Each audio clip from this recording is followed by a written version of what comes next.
जय श्री राधे दोस्तों, जय श्री कृष्ण।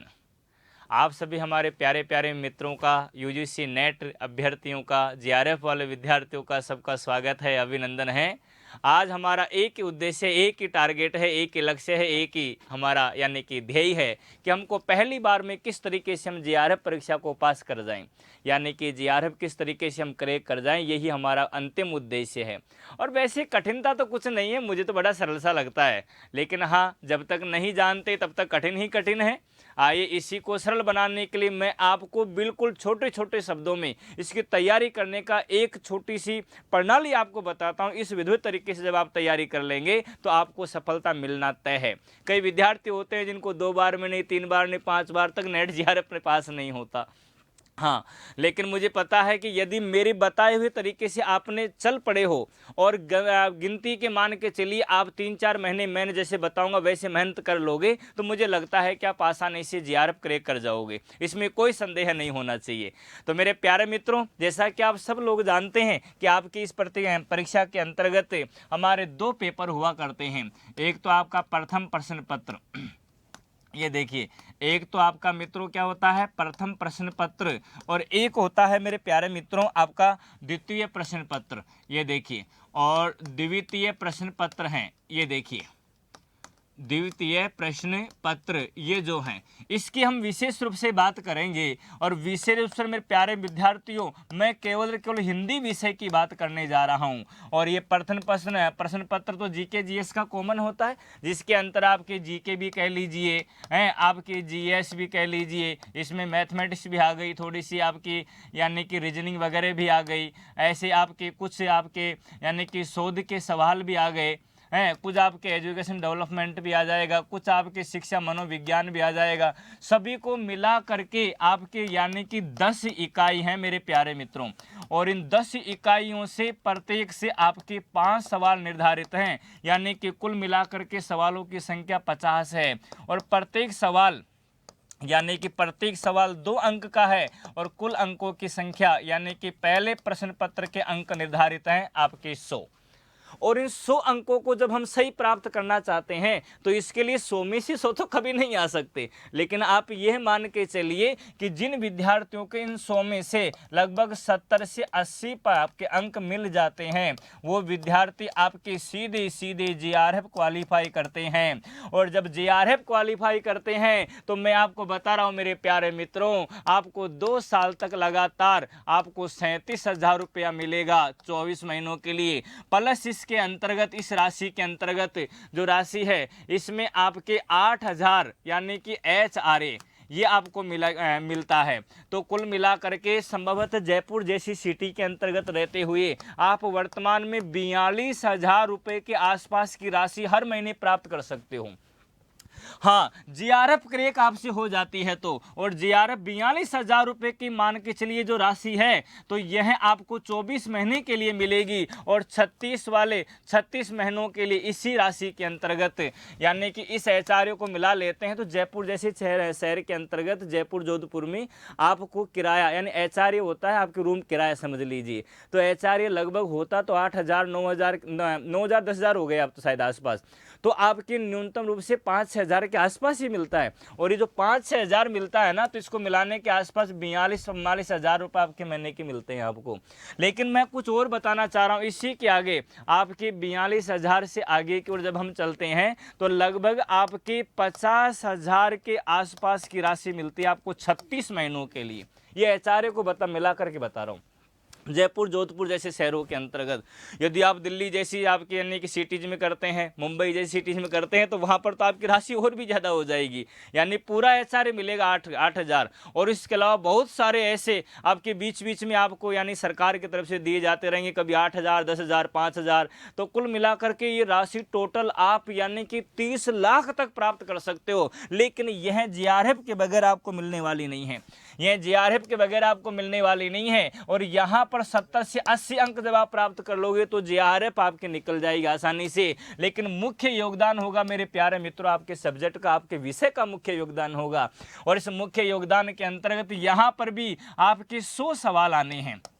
मेरे प्यारे मित्रों, यहाँ पर भी आपके 100 प्रश्न आएंगे। प्रत्येक प्रश्न आपके 2 अंक का होगा और कुल अंकों का निर्धारण हो जाएगा आपके 200 अंकों तक।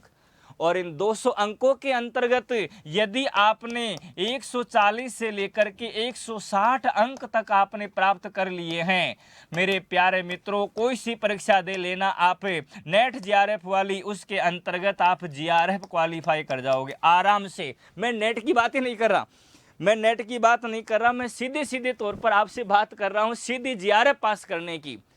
और आप जानते हैं जीआरएफ कौन होते हैं? जीआरएफ होते हैं संपूर्ण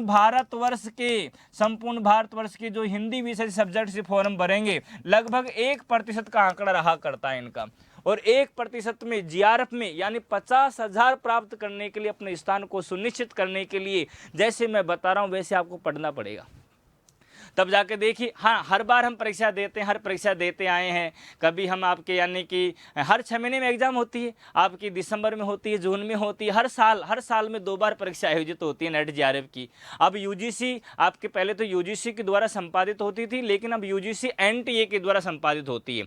यूजीसी नेट जो है संबंध वही है, लेकिन एनटीए एग्जाम कराने वाली संस्था बन चुकी है। और इसके अंतर्गत आपने यदि आपके 140 से 160 अंक यहाँ से प्राप्त कर लिए, मतलब यहां से 70 से 80 सवाल, 70 से क्या है 80 सवाल आपने सही कर दिए, यहां पर आपने 35 से 40 सवाल सही कर दिए, तो कुल मिलाकर के हमारा जो आंकड़ा है यह आपके मान के चलिए, यदि 100 सवाल से लेकर के 110 सवाल के भीतर रहता है, तो आप मेरे प्यारे मित्रों हर बार आपकी जीआरएफ और नेट परीक्षा पास कर जाओगे। ये सरलतम आंकड़ा है। अब इस आंकड़े को सुनिश्चित करने के लिए 35 सवाल आपकी फर्स्ट पेपर के अंतर्गत सही होने चाहिए, ये ध्यान रखिए, क्योंकि सब्जेक्ट में 90 आपकी 85 किस्मत वालों के ही सही होते हैं। मतलब आगे चल करके तैयारी जब आपकी बहुत शानदार हो जाएगी तब, लेकिन हम तो पहले प्रयास की बात कर रहे हैं, तो पहले प्रयास के अंतर अंक तो यहाँ भी है ना, तो इनको कम क्यों छोड़ेंगे? तो यहाँ पर कम हमको छोड़ना नहीं है। तो सीधी सी बात है कि 5 सवाल हमको हिंदी के गद्यांश के नहीं छोड़ने, आपकी 10 सवाल मैथमेटिक्स और रीजनिंग के आएंगे, ये बिल्कुल भी नहीं छोड़ने, आपके लगभग 5 सवाल आपके साइकोलॉजी के आएंगे, ये भी बिल्कुल नहीं छोड़ने, और ये गलत होते भी नहीं है।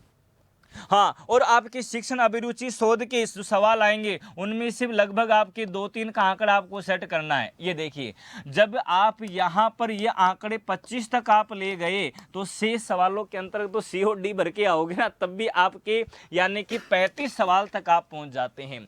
यानी कि शिक्षण योद्ध आपके शोध के सवालों के अंतर्गत है, आपके शोध के सवालों में से कुछ सवाल हल कर लेंगे, शिक्षण अभिरुचि के कुछ सवाल हल कर लेंगे, कुछ आपकी रीजनिंग के सवाल हल कर लेंगे, कुछ गणित के सवाल हल कर लेंगे, कुछ हिंदी के कर देंगे, एक आध जीके के सवाल भी आ जाते हैं, समझ रहे हैं? तो आप इनको हल कर लोगे, ये आंकड़ा आपके 25 से 30 के बीच रह गया तो समझना आपकी यानी कि नेट और जीआरएफ होने के थोड़े से यानी कम चांस हो जाते हैं, पर जीआरएफ मान के चलिए यहाँ पर भी 30 सवालों के आसपास आंकड़ा पहुंच गया तो।